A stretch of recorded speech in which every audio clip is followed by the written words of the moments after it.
Hello అండి, welcome back to Triveni vlogs. ఈరోజు చిక్కుడుకాయ ఫ్రై పావుగంటలో ఎలా రెడీ చేయాలో చూద్దాము. ముందుగా చిక్కుడుకాయలు కడిగి ఉప్పు వేసి ఉడకబెట్టుకుంటున్నాను. అవి ఉడికినా లేదా అని చూస్తున్నాను.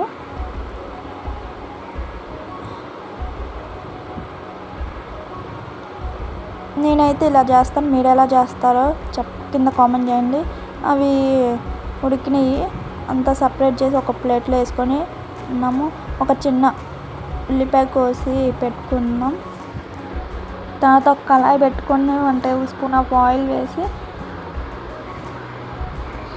హీట్ అయినాక పోపు దినుసులు వేసుకోండి. పోపు దినుసులు వేసుకున్నాక ఉల్లిపాయ కట్ చేసుకున్నాం కదండి, ఉల్లిపాయ లైట్గా ఫ్రై వేసుకొని లైట్ గోల్డెన్ కలర్ వచ్చేదాకా ఫ్రై చేసుకోవాలి.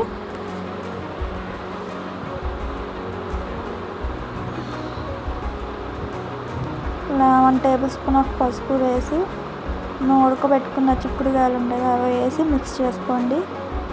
1 or 2 టైమ్స్ మిక్స్ చేయండి, లేకపోతే స్మాష్ అయిపోతాయి.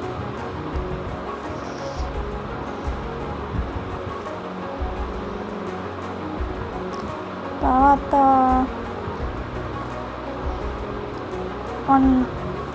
అది చిన్నులపై కారం ఉంది, 1 టేబుల్ స్పూన్ ఆఫ్ కారం వేసి ఇంకా ఫైనల్గా కొత్తిమీర కరివేపాకు వేసి దించుకోవడం.